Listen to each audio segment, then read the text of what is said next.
أعوذ بالشيطان الرجيم. بسم الله الرحمن الرحيم. الحمد لله الذي جعل لكل شيء سببا بالمشيئة، والصلاة والسلام على ترجمان ألوهيته ودليل وحدانيته سيدنا محمد المبعوث بباهر المعجزات لتأييد رسالته وتصديق هدايته، وعلى آله وأصحابه وأتباعه أجمعين، ولا حول ولا قوة إلا بالله العلي العظيم عدد كل حرف كتب ويكتب أبد الآبدين ودهر الداحرين. اللهم فقهنا في الدين وعلمنا التأويل. اللهم فقهنا في الدين وعلمنا التأويل. اللهم فقهنا في الدين وعلمنا التأويل. اللهم رب اشرح لي صدري ويسر لي أمري واحلل عقدة من لساني يفقهوا قولي. أما بعد، فقال الشيخ المؤلف رحمه الله تعالى ونفعنا بعلومه في الدارين آمين ya rabbal alamin. Dan wajib i'tiqad bahawa ada bagi Allah Ta'ala malaikah, dan mereka itu beberapa hamba Allah Ta'ala yang dipeliharakan mereka itu daripada mengerjakan maksiat. Lagi pula suci mereka itu daripada segala sifat manusia, dan mereka itu amat banyak, tiada mengetahui dengan bilangan mereka itu malaikat Allah Ta'ala. Qala mu'allifu rahimahullah ta'ala. Jadi kita bermula hari ini agak lewat sedikit, kerana ini dah ada suasana musim inilah musim tengkujuh. Di negeri Kelantan ini maknanya hujan tak berhenti-henti ni.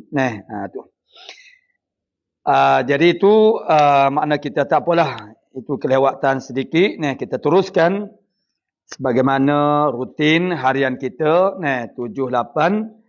InsyaAllah, alhamdulillah, dengan izin Allah Subhanahu Wa Taala, kita dapat kembali bersama-sama di alam maya ini untuk kita sama-sama belajar dan juga mentelaahkan mana ilmu, khususnya ilmu akidatul tauhid, ilmu usuluddin. Melalui kitab Faridatil Faraid ini kita telah sampai kepada bahagian penghujung. Jadi setiap kali itu makna apa yang kita baca ini, dia kata wajib i'tiqad, wajib i'tiqad, wajib i'tiqad, itu dia panggil mu'taqadat. Mu'taqadat ni maknanya perkara-perkara yang wajib kita i'tiqad. Sama dengan makna akidah juga.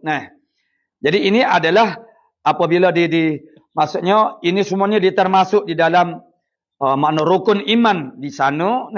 Jadi bila dipecahkan, dihuraikan akan dia akan jadi banyak beginilah. Jadi begitu ada apa-apa sahaja maknanya mu'taqad ataupun akidah-akidah yang begitu suatu ketika dulu pernah menjadi kekeliruan, itu begitu dibuat penegasan, penafian, umpamanya, untuk membetulkan, orang panggil kita punya akidah supaya tidak jadi tersasar daripada aqidatul adli, akidah yang adil, akidah yang betul, itulah aqidatul tauhid.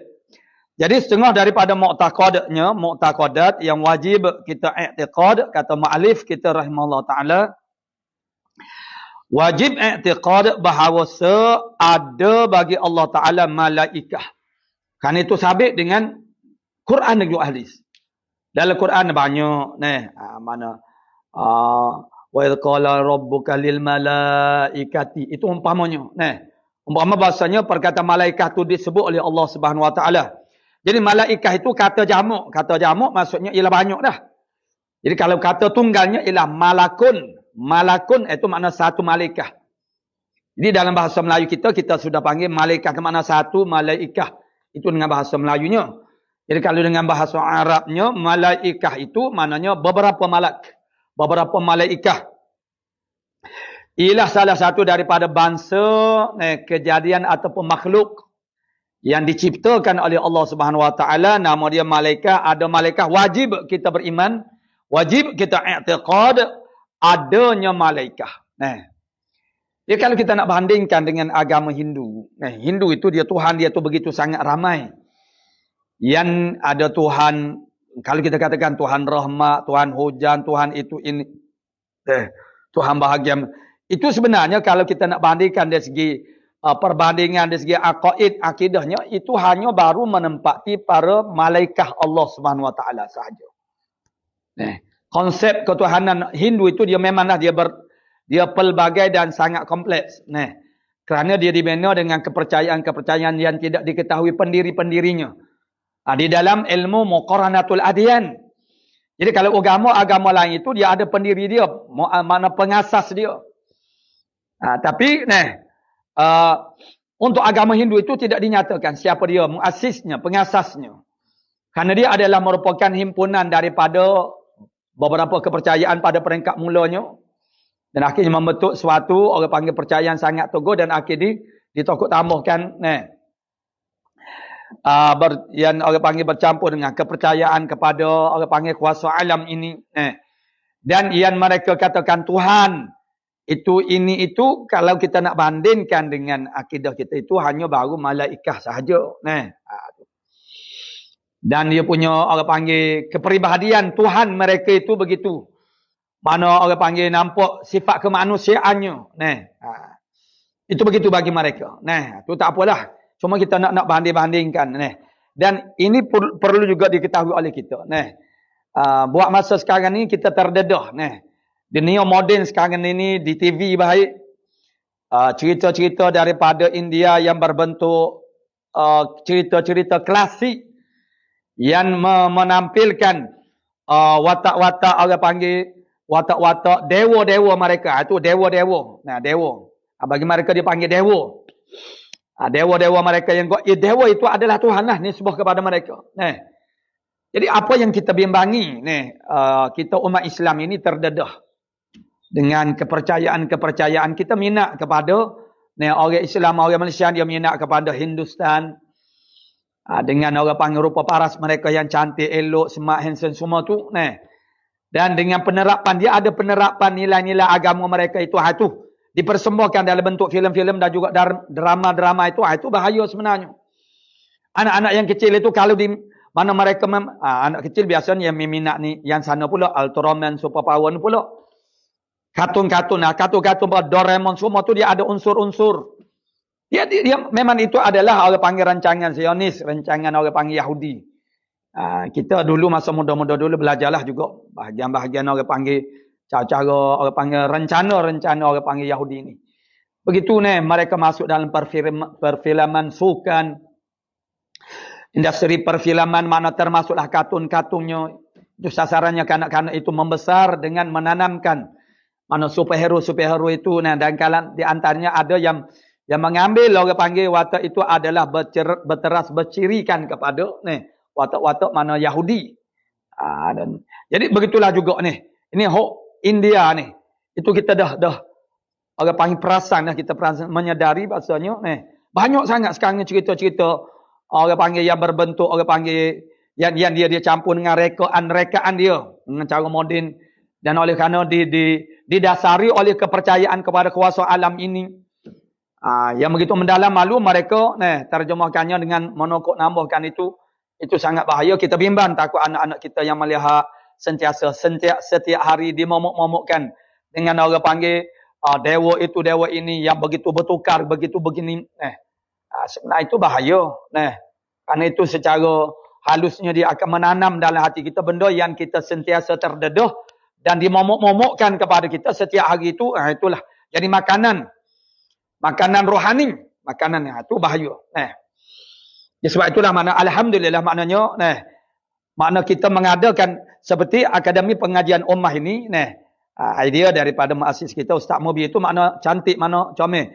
Begitu orang panggil guru-gurunya maknanya teks-teksnya ataupun pelajaran makna yang dia pilih itulah pelajaran akidah atau tauhid daripada pagi dengan saya sendiri dan juga petang malam itu dengan maknanya maddah yang sama. Maddah tu makna pelajarannya, subjek yang sama, itulah usuluddin.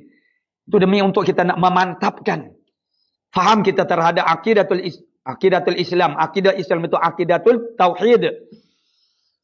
Kali ini maksudnya kita berhadapan dengan suatu keadaan di mana zaman yang mudanya, yang kanak-kanak, yang remajanya, yang hanya nak seronok semata-mata, nak berhibur semata-mata. Mereka dikhayalkan dengan keseronokan hiburan. Dan pula orang panggil dari segi orang panggil awet orang dewasanya pula terdedah kepada orang panggil pemikiran-pemikiran liberalnya dan macam-macam lagi. Ya begitulah kita perlu memantapkan akidah kita supaya kita ni tidak hanyut dan mengikut tren semata-mata tanpa mempedulikan kebenarannya. Ya kerana setengah daripada sifat manusia itu dia mengikut mana apabila maknanya mendapat perhatian, maksudnya menjadi tren, itu adalah arus perdana, maka itu dikatakan sebagai yang betul lah.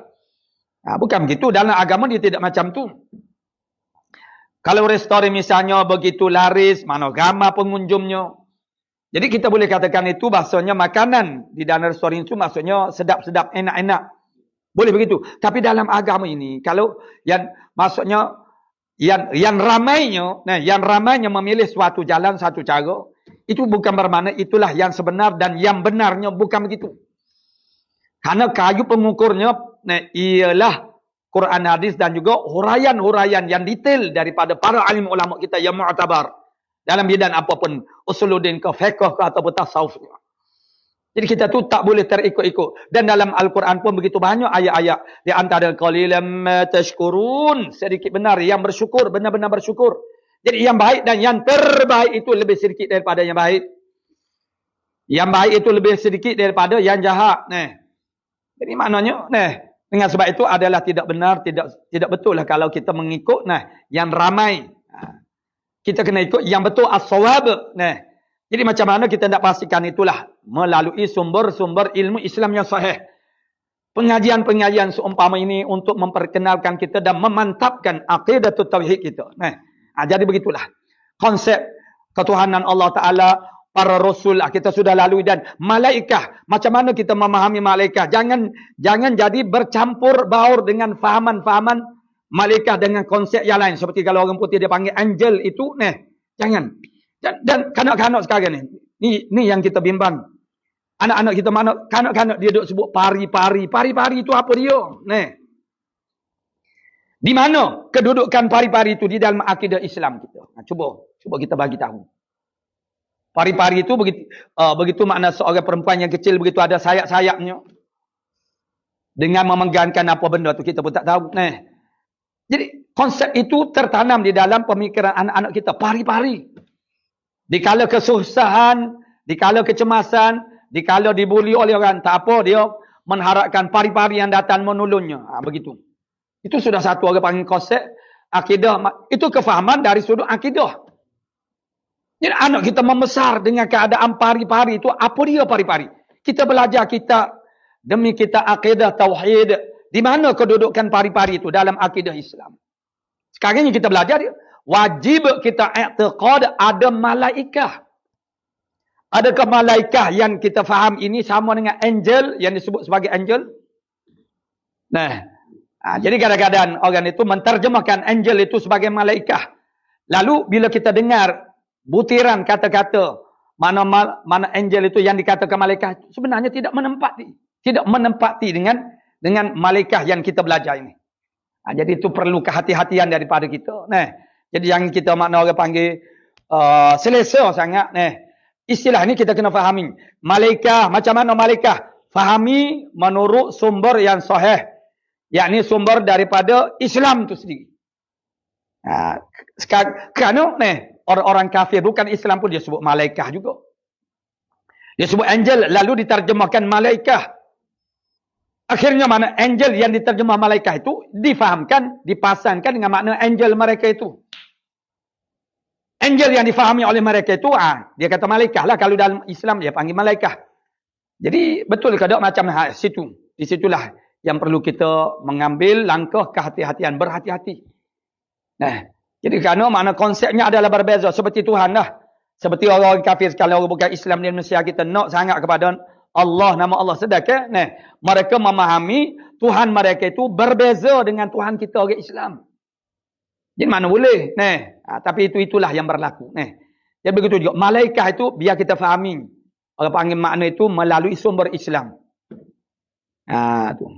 Jadi kita nak banding-banding dia pun jangan cuma tadi saya bandingkan kalau nak ayatnya tahap akidah mereka itu yang mereka katakan sebagai Tuhan itu sebenarnya kalau kita enggak mana seolah-olah macam baru malaikat baru. Tuhan bukan begitu. Yang mana ada kepribadian yang berbentuk berjisim manusia begitu bukan. Tapi begitulah. Cerita-cerita klasik India itu begitu diangkat ke layar perak, difilmkan akan dia, dibuat orang panggil drama yang begitu berepisod yang sekian banyak. Anak-anak kita suka melihat ular bertukar, mana perempuan bertukar jadi lelaki, jadi bertukar macam-macam. Jadi perkara-perkara begini, dia dan orang India tu sendiri mempunyai latar belakang kepercayaan mereka kepada kuasa alam tu memang mereka sangat taksub. Sehingga kan kalau kita tengok dalam YouTube itu, apa saja yang mereka menjadi kekaguman mereka itu mereka angkatkan je sebagai Tuhan. Lalu dikalungi dengan bunganya, kemudian disembah-sembahkan. Jadi begitu mudah dia mengangkat Tuhan-Tuhan yang sebab dia fikrah mereka tu telah begitu didasari oleh kepercayaan makna kuasa-kuasa yang ajaib, yang gaib iaitu itu. Lantas mereka mengangkatkannya sebagai Tuhan. Jadi kita orang Islam mesti kena jelas kefahaman kita tentang Tuhan nombor satu sekali, Rasulnya macam mana. Itu jelas. Sebagaimana yang telah kita pelajari. Dan malaikat itu bagaimana? Persepsi kita terhadap malaikat itu macam mana? Kedudukan maknanya malaikat itu kejadiannya macam mana? Peranannya macam mana? Jadi itu kita kena ambil daripada sumber Islam yang sahih. Belajar ilmu akidah atau tauhid yang telah dikarang kitab-kitabnya oleh para alim ulama kita yang mu'tabar. Kita tak perlu cari dah semua-semua yang lain. Quran, hadis dan juga yang dihuraikan. Kitab-kitab itu menhuraikan apa yang ada dalam Quran dengan hadis. Jadi begitulah kata mu'alif kita rahimahullah ta'ala. Jadi wajib i'tiqad bahawasanya ada bagi Allah Ta'ala tu malaikat. Wajib kena i'tiqad. Mana bagi Allah Ta'ala tu ada malaikat.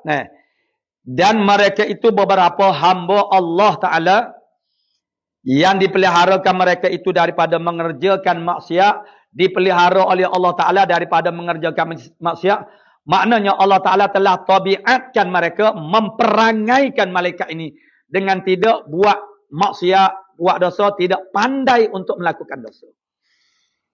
Sebab tu yang kita dah bicara sebelum ini sering kali ataupun acak kali bahasanya malaikat ini begitu makna diwakilkan oleh Allah Ta'ala. Ada malaikat yang diwakilkan kepada kita di dalam hati kita berada pada sebelah kanan. Bahasa pi nombor 1. Panah pula. Jadi itu maknanya malaikat yang ada. Mana malaikat ni maknanya ada. Mengikut hadis-hadis. Kita boleh tengok misalnya dalam kitab Mustika Hadis untuk mendapatkan maklumat tentang malaikat ni. Misalnya dalam bab malaikat saja dalam kitab Mustika Hadis banyak. Bagaimana makna malaikat peranannya, malaikat itu, malaikat ini dengan jawatan-jawatan dengan portfolio dia mana bidang tugasan masing-masing. Jadi malaikat ini dia di sini dia tak bagi tahu mana malaikat tu dia ada dua kumpulan. Yang satu dia panggil malaikatul khawas, malaikat yang khusus yang mempunyai tugasan-tugasan yang tertentu yang dipertanggungjawabkan oleh Allah Ta'ala kepada mereka. Jadi mereka sudah pasti tidak akan orang panggil mengkhianati. Dia tidak sebagai manusia. Kita manusia ni banyak khianat kepada amanah ataupun tanggungjawab yang telah Allah Ta'ala berikan kepada kita. Malaikat tidak, sebab dia tidak pandai berdosa, dia tak pandai melakukan maksiat. Jadi antaranya boleh tengok dalam kitab Mustika Hadis bahagian malaikat ada macam-macam jenis malaikat.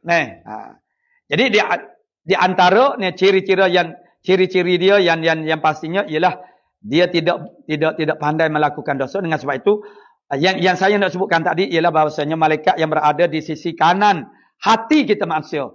Jasimun ala udhunun aiman. Dia duduk bertenggek. Jasimun makna duduk bertenggek di telinga, di atas telinga kanan hati. Hati kita tu ada telinga pula. Sebagaimana mata kepala, mata hati. Telinga hati tu jarang disebut, tetapi begitulah juga. Ada telinga hati. Telinga hati itu bagi mendengar suara-suara yang halus. Yang halus itu maksud tak didengari oleh telinga yang kasar ini. Ini telinga yang kasar. Panca indera luar. Dalam tasawuf dia sebut panca indera luar. Dan dia ada panca indera dalam. Maksud panca indera dalam itu mata hati, telinga hati, kecapan hati, perasaan. Semua tu mana penhidu yang dibangsa kepada hati yang batin. Itu panca indera dalam. Jadi ada satu malaikat yang ditugaskan oleh Allah Subhanahu Wa Taala bagi setiap bani insan itu yang duduk di telinga kanannya, nama dia malaikat mulhim, malaikat yang memberi ilham. Jadi bila kita katakan malaikat mulhim ini dia memberi ilham itu adalah bisikan yang ditiup oleh, yang dibisikkan oleh malaikat mulhim ini ke dalam hati hamba. Jadi apa yang dibisikkan maksudnya dia mengajak, menyeru kepada kebajikan semata-mata. Malaikat dia tidak akan menyuruh mengajak kita kepada melakukan kejahatan atau berdosa, kerana malaikat itu sendiri dia tidak pandai untuk berdosa kepada Allah Taala. Malaikat tidak ada kebolehan, tidak ada kemampuan untuk nak orang panggil nak melakukan maksiat kepada Allah Taala, kerana Allah Taala pelihara mereka daripada itu. Jadi mereka melakukan ibadah bil jibilliyah. Jibilliyah makna secara majbul, ditabiatkan, diperangaikan dengan melakukan ibadah. Jadi para malaikat ini mereka tidak perlu bermujahadah. Malaikat melakukan ibadah tanpa mujahadah, tanpa riyadhah. Sebab apa? Sebab mereka tidak ada halangan dari sudut diri mereka sendiri. Kita ni halangan dari sudut diri kita sendiri. Apa dia? Nafsu kita. Dan daripada musuh kita yang sangat jahat, itulah syaitan. Malaikat, syaitan tak boleh nak ganggu. Dan malaikat tidak ada keinginan selain daripada hanya melakukan ibadah taat kepada perintah Allah Subhanahu Wa Taala. Jadi itu malaikat. Kenali malaikat itu mengikut persepsi mana Islam kita. Maksudnya kita kena ambil daripada sumber yang sahih lah.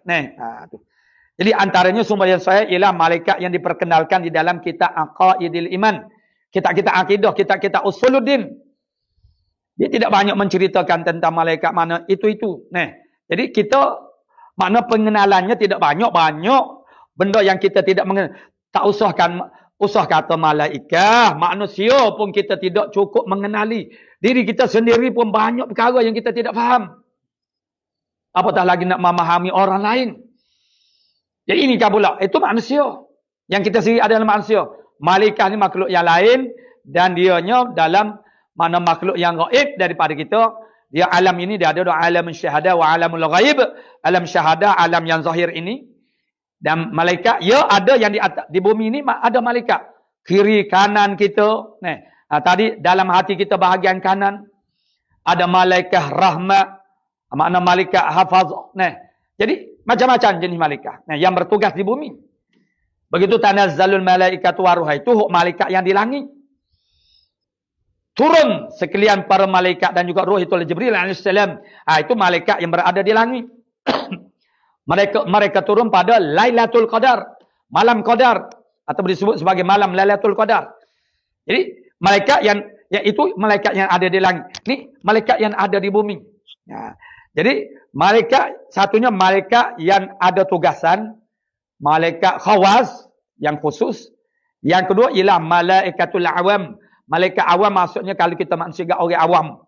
Malaikat awam ini dia tidak ada kerja, malaikat hanya melakukan ibadah kepada Allah Taala, tak pernah berhenti. Yang rokoknya rokoklah sentiasa, yang sujudnya sujudlah.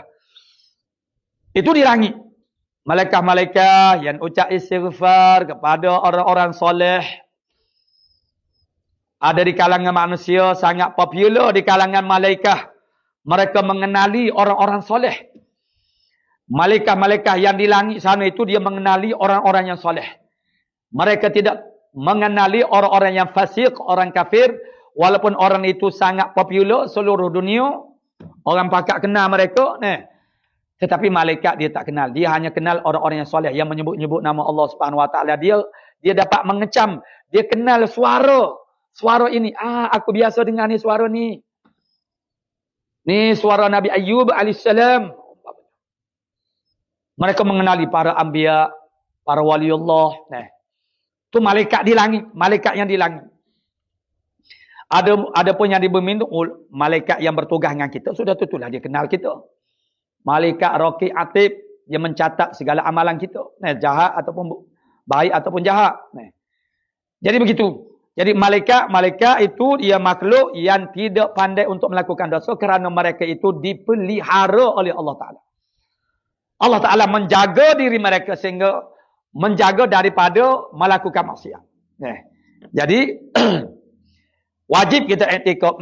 Malaikat ini beberapa hamba Allah yang dipeliharakan mereka itu daripada mengerjakan maksiat. Lagi suci mereka itu daripada segala sifat manusia. Suci ini maksudnya tiada lah. Suci ini makna bersih. Bersih daripada sifat-sifat manusia. Sifat manusia itu yang biasa-biasalah. Kita katakan mana makan, minum, tidur, mengantuk. Mereka tak mengantuk, tak tidur. Mereka, kalau kita manusia, kita tak mampu untuk tidak tidur. Kita terpaksa kena tidur. Mau tak mau. Jadi kalau manusia tak tidur, dia boleh jadi gila. Ini pernah dibuat eksperimen. Kepada makna dengan dipaksa mereka dengan tidak boleh tidak tidur. Bila nak mengantuk, nak tidur, dijirus air sejuk. Begitu mereka tak sampai banyak hari, mereka jadi meraung. Kerana tak dapat nak tidur. Tidak dibenarkan tidur mereka. Boleh jadi gila. Dan sampai jadi merin, jadi gila. Karena tidur itu adalah kerehatan. Kemuncak kepada rehatan, kita jadi cergas. Pulih tenaga kita kembali. Walaupun sumber tenaganya ialah makanan, minuman itu. Tapi tidur, makna kecergasan itu tidak akan berfungsi. Melainkan kita ada kerehatan. Tubuh badan kita perlu berehat. Melainkan apa yang dikehendaki oleh Allah Ta'ala. Orang yang dikehendaki oleh Allah Ta'ala, dia tak tidur. Maknanya, lama mana sekalipun kalau Allah Ta'ala nak jadikan dia itu, boleh cergas, boleh sihat, itu boleh jadi. Tidak mustahil, itu harus saja bagi Allah Ta'ala melakukannya. Jadi, begitulah malaikat ini, mereka ditabiatkan, diperangaikan dengan melakukan ibadah dan juga taat kepada perintah Allah Subhanahu Wa Ta'ala. Jadi malaikat itu dia ada dua macam. Satunya malaikat yang berjawatan, satu lagi yang awam. Yang awam ini kerja dia hanya melakukan ibadah semata-mata. Yang berjawatan itu dia adalah jawatan-jawatannya yang sentiasa bekerja, mentaati perintah Allah Subhanahu Wa Taala. Jadi, malaikat itu ialah beberapa hamba Allah Taala yang dipeliharakan mereka itu daripada mengerjakan maksiat. Lagi pula suci mereka itu daripada segala sifat manusia. Suci maksudnya tidak ada. Tidak ada sifat-sifat manusia yang biasa-biasa. Berkahwin, dan disifatkan dengan laki-laki ataupun perempuan pun tidak juga. Disifatkan dengan jantina pun tidak. Begitu ada malaikat yang laki-lakinya, perempuannya. Tidak ada. Sebagaimana kita tu manusia. Begitu jangan. Itulah yang saya sebutkan tadi. Yang kita bimbangkan itu. Drama-drama yang bawa orang panggil India, Hindustan.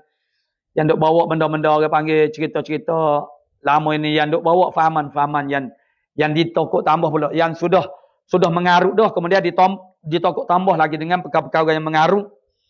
Jadi kita bimbang sangat, takut anak-anak kita tu terpengaruh dan menganggapkan bila kita sebut malaikat itu digambarkan begitu. Tidak. Tuhan mereka itu ada laki-laki, ada perempuan. Jadi disebut Tuhan. Jadi mereka menyebut sebagai dewa. Menyebutnya, mengitlaqkannya sebagai Tuhan. Jadi kita sudah faham dah. Bila kita sebut kata Tuhan, kita faham dah Tuhan tu yang bersifat macam mana. Itu yang kita belajar. Jadi jangan ada lagi. Jangan kita terambil faham-faham yang tidak betul itu. Jadi suci mereka itu daripada sifat manusia. Makna tidak ada. Mereka tak bersifat dengan sifat-sifat manusia. Dan mereka itu amat banyak. Ramai. Tiada mengetahui dengan bilangan mereka itu. Malaikat Allah Ta'ala.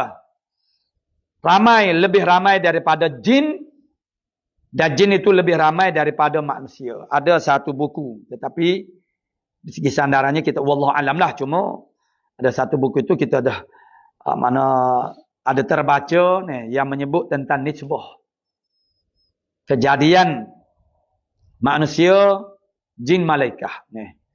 Jadi kalau manusia itu hanya 1% saja berbanding dengan 3 jenis makhluk ini. Ini bukan wallahu alam dalilnya macam mana, tapi tak apalah, ini ada yang mengatakan begitu sebagai maklumat sajalah. Jadi manusia itu hanya 1% saja. Jin 9% daripada 3-nya, dan malaikat itu 90%. Jadi faham itu gambaran nak kata macam mana ramainya mana malaikat itu. Jadi kalau manusia pun kita tidak tahu jumlahnya secara tepat. Bermula daripada Nabi Adam AS. Dan zaman sekarang pun manusia yang wujud di atas muka bumi ini secara tepat pun tidak diketahui. Semua angka-angka yang begitu andaian-andaiannya sahaja. Kerana kita mengambil misalnya kita mengambil kira kalau kita di Malaysia ini pun ramai yang tercicir dalam pendaftaran negara. Dan yang bertindih ke warga negaraan pun ada juga. Jadi kalau sebelah sana Thailand bilan penduduknya, di Malaysia pun bilan juga dia. Jadi sebenarnya 1 orang dah jadi 2 orang. Ini maksudnya ialah kita tak tahu. Yang nak sebutnya ialah bilangan manusia pun dah begitu sangat ramai sehingga hari akhirat, hari kiamat kelak. Jadi kalau jin itu makhluk yang berada pada alam gaib itu 9 kali ganda daripada kita, dan kalau malaikat itu 90 kali ganda lah. Secara itu maksudnya secara perbandingan. Jadi kalau begitu terlalu ramailah malaikat-malaikat itu.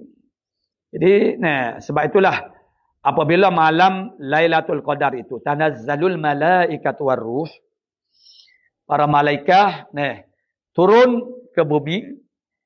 Dengan sebab itu makna Al-Qadr, dia Lailatul Qadri, malam Qadar. Lailatul Qadri, malam Qadar. Qadar itu dia ada beberapa makna. Jadi kenapa dinamakan Lailatul Qadar itu? Malam Lailatul Qadar itu ialah Lailatul Qadar. Al-Qadar itu dia ada beberapa. Satunya Al-Qadar dengan makna pangkat kedudukan. Yakni malam yang mempunyai pangkat kedudukan yang tinggi berbanding dengan malam-malam yang lain. Qadar juga makna dia ketentuan-ketentuan daripada Allah Subhanahu Wa Taala. Sebagaimana huraiannya. Dan yang ketiganya dengan makna Al-Qadar juga ada dalam bahasa Arab. Al-Qadar juga ada dengan makna ad-diqu ataupun ad-dayyiqu, makna sempit. Jadi makna Lailatul Qadar ialah malam sempit, malam yang sempit. Sebagaimana dalam Quran ada perkataan qadar itu dengan makna sempit. Wa man qudira alaihi rizquh. Mereka yang dikodarkan di atasnya akan rezeki, maksudnya mereka yang disempitkan. Wa man qudira alaihi rizquh, mana mereka yang disempitkan di atasnya akan rezeki. Mana mereka hidup dalam keadaan kesempitan rezeki. Itu dipanggil qadar. Jadi Lailatul Qadar malam yang sempit. Limadha? Kerana apa? Kerana apa dikatakan malam itu ialah malam yang sempit? Kerana para malaikat tanazzalul malaikatu warruh. Kerana para malaikat itu dia turun ke bumi. Cuma kita tidak nampak kerana kejadian mereka itu daripada cahaya. Mereka turun pada malam Lailatul Qadar itu para malaikat turun. Yang sudah tentu secara simboliknya ialah mereka turun dengan membawa rahmah-rahmah daripada kerahmatan-kerahmatan daripada Allah Subhanahu Wa Taala, kebaikan-kebaikan. Malaikat berserta dengan mereka itu ialah segala kebaikan-kebaikan. Mereka tidak mendatangkan orang panggil perkara-perkara yang merugikan kita. Walaupun berbentuk orang panggil ialah malaikat-malaikat seperti malaikat Jibril yang bertanggungjawab berkaitan dengan menurunkan azab, sekalipun dia tetap saja rahmat kepada manusia-manusia yang baik supaya menjadi ibrah, pengajaran kepada manusia yang lain. Maka itu maksudnya ialah kebaikan. Tetap saja kebaikan. Jadi malaikat ini turun kemudian ketika waktu terbit matahari. Mereka mula naik. Begitu kita boleh bayangkan sekian ramai makna malaikat itu yang menyempitkan bumi ini. Cuma kita tak nampak saja. Jadi bumi dipenuhi dengan para malaikat pada malam Lailatul Qadar. Malaikat sudah tentu dia akan bawa kebaikan, mana istighfar kepada kita. Dan juga orang panggil, membawa orang panggil, mendorong kita untuk orang panggil jadi rajin, gemar untuk melakukan kebajikan. Jadi tak kala waktu naik matahari itu, mereka pun naik semula ke langit. Maka oleh kerana mereka sedang naik begitu, matahari terbit, begitu matahari itu kelihatannya tidak memancarkan cahaya. Tidak ada daun. Nur mana cahaya. Dia ada nur tapi dia tidak ada daun. Daun makna sinar, matahari itu tidak ada. Mataharinya seperti bulan purnama pada malam bulan purnama, begitulah. Cahayanya tidak memancar. Yang kita boleh melihat ke mana. Kenapa? Kerana makna cahaya matahari, kalau bahasa Kelantan dia panggil tape. Tape ni maknanya terhalangkan oleh tubuh-tubuh malaikat yang daripada cahaya itu sedang naik. Jadi maksudnya, walaupun matahari terhalangkan oleh tubuh malaikat, tak nampak cahaya matahari saat ni.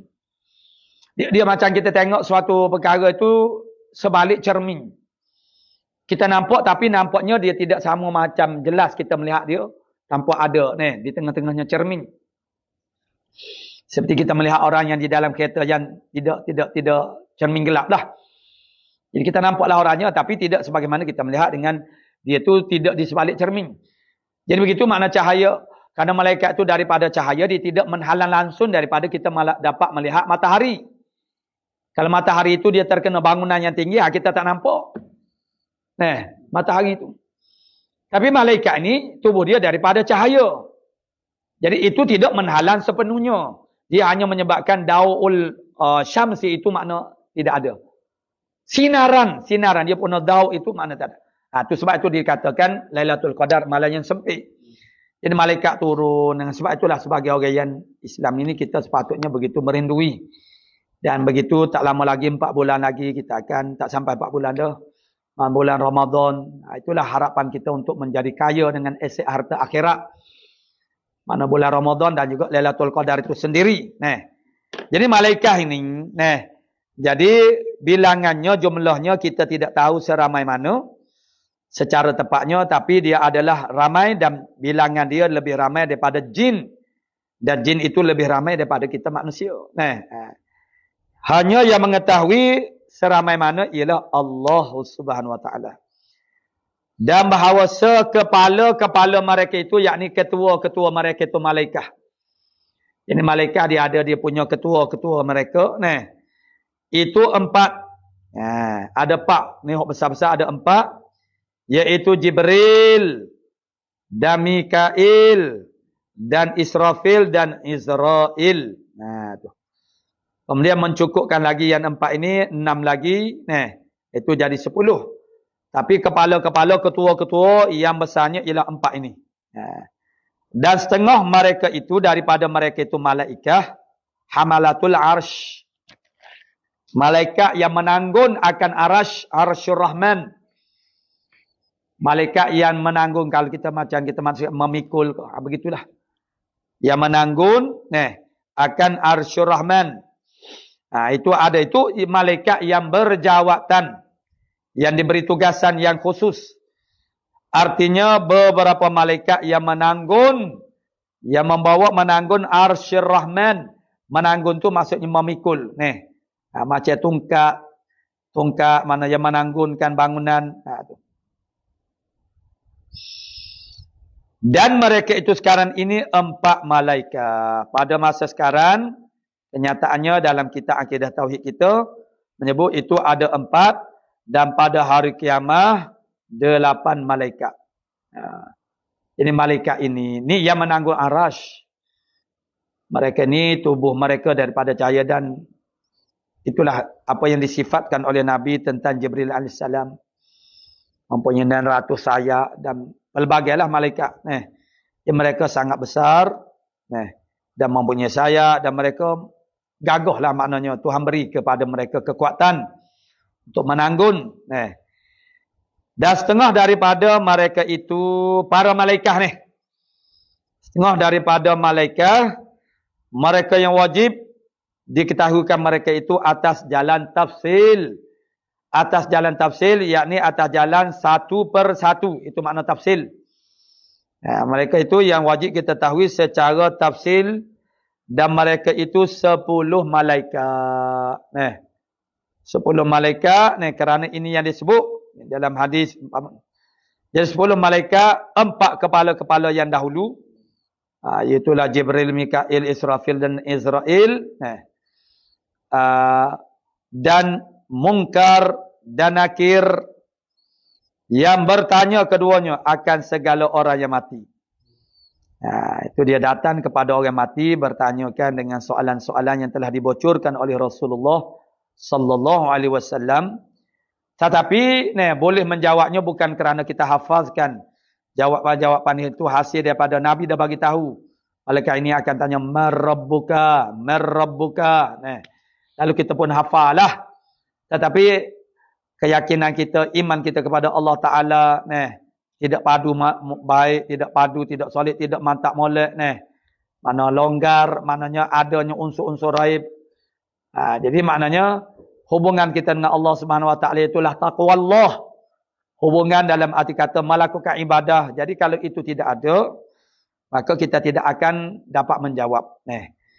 Jadi, ada juga kadang-kadang dibuat orang panggil muskil lah. Macam mana setengah-setengah orang yang tak belajar bahasa Arab. Jadi ada kemuskilan bagi mereka itu. Jadi dia kata kita duduk mengaji akidah yang betul. Beriktikad dengan akidah-akidah yang betul sekalipun. Dan kita belajar ilmu Islam fasih. Tentang ilmu-ilmu Islam. Dan kita beramal dengan apa yang diperintahkan oleh Allah Ta'ala minal wajibat, daripada yang wajib, dan meninggalkan yang muharram, yang diharamkan. Namun dah kita ni tak pandai berbahasa Arab, jadi malaikat tanya marabbuka, itu bahasa Arab. Kita nak jawab macam mana ni? Jadi isu ini disebut dalam matan Jawaharut Tauhid umpamanya. Jadi Munkar Nakir ini dia bercakap berdialog dengan orang mati itu, satunya pandangan dengan bahasa Arab. Satu lagi dengan bahasa ibunda masing-masing. Kalau kita orang Melayu, bahasa Melayu dah. Malaikat cakap bahasa Melayu, hebat bahasa Melayu. Itu adalah suatu benda yang harus dan tidak mustahil. Benda tu tidaklah begitu sangat luar biasa. Allah Ta'ala yang menjadikan. Malaikat tu boleh berbahasa dengan bahasa Thailand, dengan bahasa Belanda umpamanya. Namun pendapat kuatnya ialah malaikat bercakap dengan bahasa Arab. Lalu bagaimana kepada umat Islam yang tak pandai berbahasa Arab? Allah Ta'ala menjadikan orang Arab itu boleh bercakap bahasa Arab, dan bangsa-bangsa yang lain yang belajar bahasa Arab dapat bercakap bahasa Arab. Begitu juga kita yang tak belajar bahasa Arab, Allah Ta'ala nak jadikan kita boleh bercakap Arab di dalam kubur itu entin. Maksudnya ialah sangat mudah bagi Allah Ta'ala, tidak mustahil. Jangan kita bimbangkan itu. Yang penting ialah kita beriman dan beramal soleh kepada Allah Subhanahu Wa Ta'ala. Jadi Munkar dan Nakir, 2 malaikat itu bertanyakan akan segala orang yang mati. Dan Ridwan yang menunggu syurga, penjaga syurga. Dia mengalu-ngalukan. Jadi ini dipanggil penyambut tetamu. Sebab itulah kita ni buat program apa-apa pun dia kena ada bahagian penyambut tetamu. Jadi macam mana nak jadi penyambut tetamu yang baik, yang hebat, tirulah macam Ridwan ini. Belajar tentang. Sebagaimana kalau sekarang dah jadi popular satu kerjaya nama dia mutawif. Bawa orang haji ni yang menolongi. Jadi Sayyidul Mutawifnya ialah Sayyidina Jibril AS. Penghulu ketua segala mutawif ini ialah Jibril AS. Yang telah orang panggil menjadi mutawif kepada sekian ramai makna Rasul-Rasul. Yang mari menerangkan apa urusannya. Jadi kalau nak melihat dari sisi orang panggil penyambut tetamunya, itulah Ridwan. Dia yang menjadi penyambut tetamu, penjaga, menjaga pintu syurga. Yang seterusnya ialah Malik yang menunggu neraka, ataupun disebut juga sebagai Malik Zabaniyah. Itu malaikat yang menjaga neraka, maksudnya menjaga pintu neraka.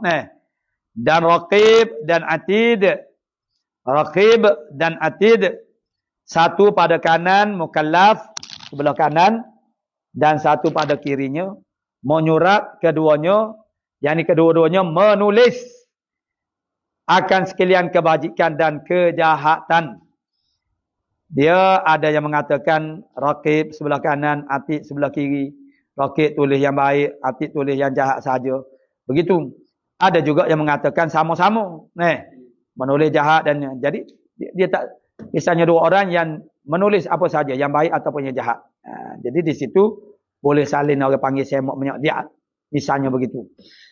Jadi begitu mana ini para malaikat Allah Ta'ala ini yang bertanggungjawab untuk menguruskan perjalanan kejadian alam ini. Jadi ini bukan bermakna Allah Ta'ala tidak boleh buat sendiri. Tetapi di sana sebagai suatu simbolik, lambang kedaulatan dan juga kehebatan kerajaan Allah Subhanahu Wa Ta'ala, dan juga untuk menzahirkan dan supaya ada saksi yang menzahirkan segala perbuatan kita ini supaya kita puas hati di akhirat kelak di pada mahsyar. Karena jelas terpapar, terpampan dalam surah amalan kita sekian hari bulan, pukul sekian-sekian, apa yang kita lakukan kita tak boleh nak menafikannya. Sambil itu segala anggota kita pula yang bersaksi dengan menyatakan, tangan memberitahu perbuatannya, aktivitinya, begitu juga kaki, mata, telinga. Itu semua ialah sebagai nak menzahirkan keadilan Allah Subhanahu Wa Taala. Allah Taala tidak membalas secara membabi buta, maknanya ikut suka-suka dia, tidak. Tetapi berasas kepada apa yang kita lakukan di dunia ini. Ada catatannya, ada rekodnya. Jadi kamu tak boleh nak mempertikaikan. Manusia tidak akan ada jalan untuk nak mempertikaikan apa yang Allah Ta'ala perlakukan daripada pengadilannya. Kerana semuanya cukup bukti. Ada bukti. Ada hitam putihnya. Kerana apa yang kita lakukan, kita bercakap, semuanya dicatatkan oleh raqib dan juga atid. Sebab tu bila kita belajar ilmu tasawuf dalam bab menjaga lidah, jadi dia kata malulah juga kamu kepada raqib atid. Duduk bercakap yang sia-sia, yang lara-lara. Yalah, walaupun dia tidak letih, tapi kita ni menyibukkan mereka dengan duduk menulis saja. Mana kita tu sepatutnya kita tu menghargai mereka. Jadi jangan kita duduk bercakap tak berhenti hadu. Dan segala aktiviti kita semua tu akan dicatat. Jadi satu pada kirinya menyebut keduanya akan sekalian kebajikan. Jadi kalau faham daripada ni, kedua-duanya raqib dan atid. Apatah lagi dalam Qurannya Allah Taala sebut raqibun atidun, bukan raqibun wa atidun, tidak. Ada waw. Mana raqibun atid, bukan raqib dan atid. Sebab itulah ada sebahagian ulama menyatakan bahasa raqibun atid itu nama malaikat. Mana nama malaikat, mana raqibun atid. Sebelah kanan raqibun atid, sebelah kiri raqibun atid. Tapi sebahagian mereka mengatakan raqib lain, satu malaikat yang lain, atid lain. Yang mereka itu ada kiri kanan kita untuk mencatat segala aktiviti kita.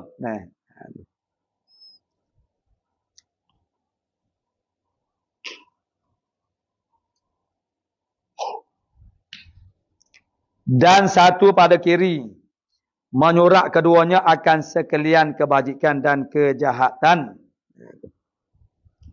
Qala muallifu rahimahullahu ta'ala, dan wajib i'tiqad bahawasanya ada bagi Allah Ta'ala beberapa kitab yang diturunkan atas beberapa rasulnya. Wajib pula kita i'tiqad dan dia juga menjadi teras dalam akidah kita. Itulah salah satu daripada rukun iman. Wajib beriman dengan kitab-kitab yang diturunkan oleh Allah Subhanahu Wa Taala.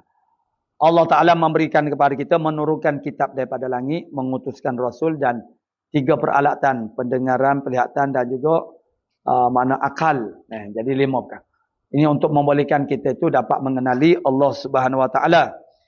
Jadi wajib juga kita i'tiqad bahawasanya Allah Ta'ala menurunkan kepada kita ialah kitab. Tu. Beberapa kitab yang diturunkan atas beberapa rasulnya. Tidak ke semua rasul, maknanya atas beberapa rasulnya. Jadi setengah daripadanya Taurah, Nabi Musa dan Injil, Nabi Isa dan Zabur, Nabi Daud dan Quran Nabi kita Muhammad alaihi wa alaihi mussalatu wassalam. Jadi kita nak berhenti di situ. Jadi setengah daripadanya. Setengah daripada kitab yang diturunkan oleh Allah Subhanahu Wa Taala. Jadi kita ini sebagai suatu panduan yang ada catatannya ialah supaya kita manusia ni boleh berjalan menuju kepada Allah Ta'ala dengan jalan agama ini. Kerana ada buku panduannya setiap daripada umat ini. InsyaAllah kita berhenti tawakuf pada kata mana saat ni? Setengah daripadanya Taurat. Kerana ada huraian di luar sana tu. Di luar tentang maknanya kitab ini. Ila akhir wallah subhanahu wa ta'ala alamu bisawab. A'udzu billahi minasyaitonir rajim. Alhamdulillah rabbil mursalin wa ala alihi wasallam. Allahumma taqabbal wa tub alaina ya maulana. Allahumma inna nas'aluka al-'ilma wa inabatal mukhbitin wa syukra as-sabin wa tabatas. Sallallahu ala sayyidina Muhammadin wa ala alihi wasallam. Alhamdulillah. Allah. Ya, kita lihat lagi. Baik, kalau pukul 5. Ini mau dah apa? Di kamera. Kita tahu mau kita pasti. Ini lagi. Oh. Ya, jalan untuk kita. Jadi ada.